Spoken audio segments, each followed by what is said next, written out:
Hi, and welcome back to this installment of the video introductions for the book, The Immersive World's Handbook. This is Chapter 6, and we will focus on the important topics of the brand and the senses. You'll look at the role that symbols and other main ideas play in developing the design of effective immersive spaces.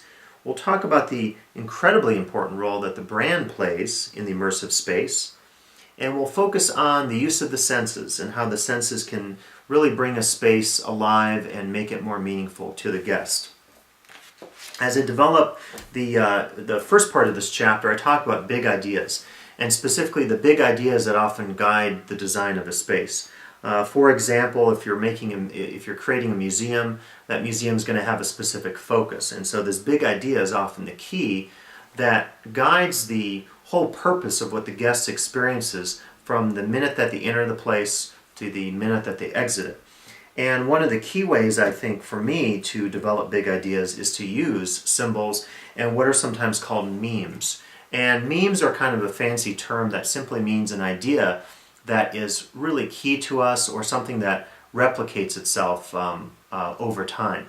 An example of a meme might be Beethoven's Fifth, and if you can hum the first I won't do it for you here, but if you could hum the first couple notes of Beethoven's Fifth Symphony, that's an example of a meme. It's something that's in your head, you've heard it, you've experienced it, and so we'll talk about memes and symbols and how we can use these as designers to really create incredibly effective spaces.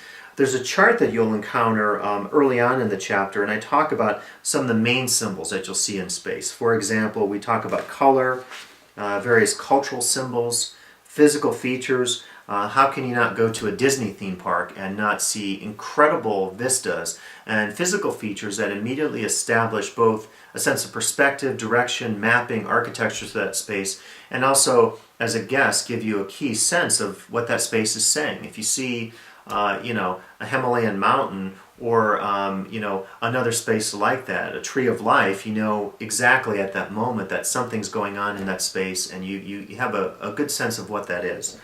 I also talk about other big features and the use of stories and themes in spaces in such a way that the symbols can be effective for the guest.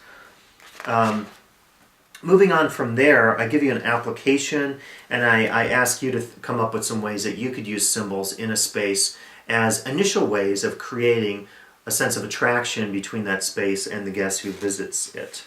I also talk about some examples, like I mentioned, in terms of the Disney theme parks, of attractors or what Walt Disney called weenies that were ways of drawing people from point A to point B in the theme park. We also see these in casinos and in retail stores and shopping malls, where there's a sense of, I would almost call it theme and variations.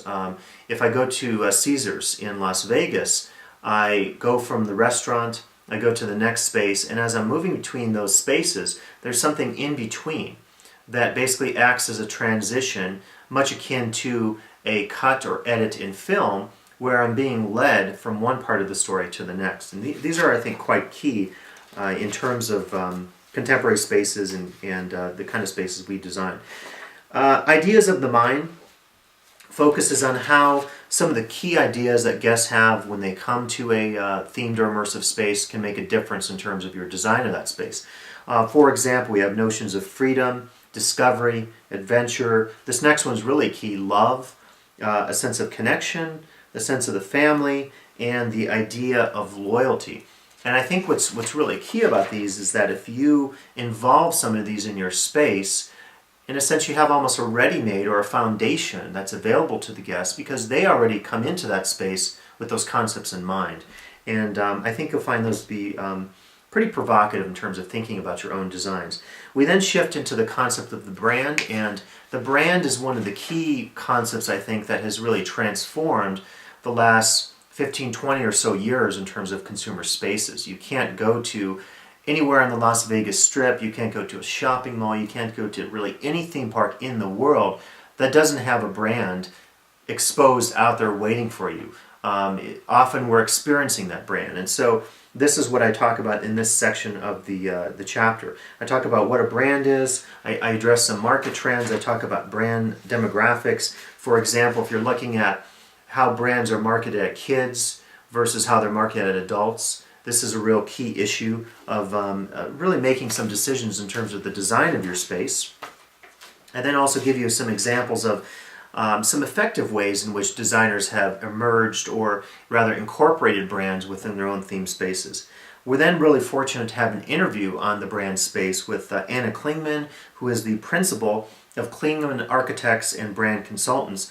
And she literally wrote the book called Brandscapes, which deals with the connections of architecture and branding. And I think you'll find this to be especially insightful for this topic because she has incredible opportunities to give you her own firsthand experience about how she's thought about these issues in branded spaces throughout the world.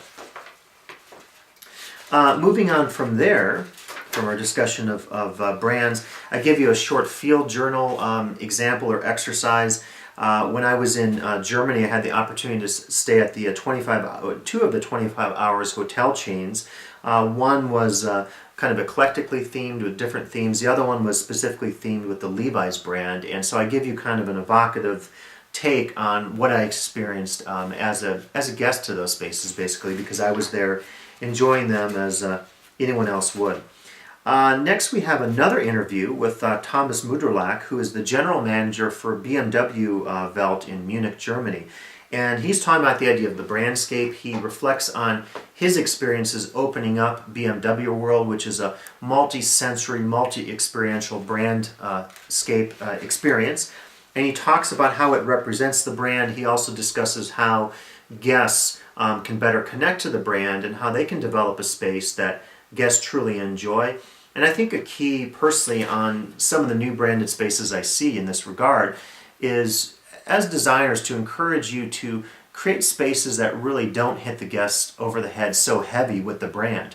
If you're walking into the space and all you see is the brand and you don't understand anything besides the brand, then that's going to maybe leave you with a feeling that you're just being sold a product and there's nothing authentic about that actual brand space.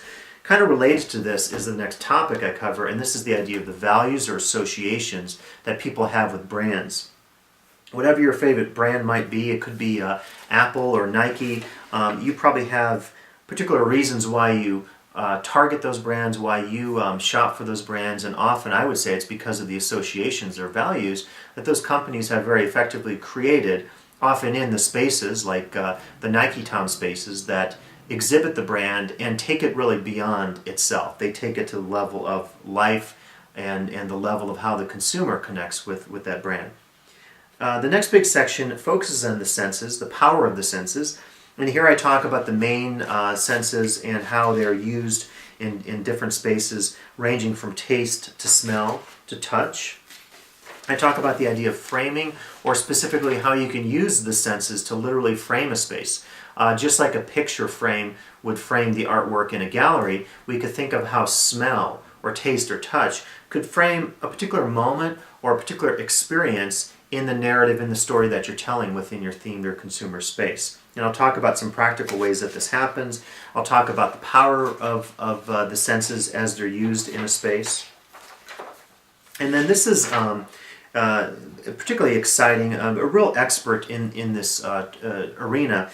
Gordon Grice, who's an international architect and creative consultant, will be expressing his ideas in an interview about how in some of his design projects he's actually used the senses. He talks about a project that he developed at Dollywood theme park that I've mentioned previously, and how they, in this Mystery Mine ride, basically used all the senses, or as many of the senses as possible, to create an experience that was really immersive for the guest.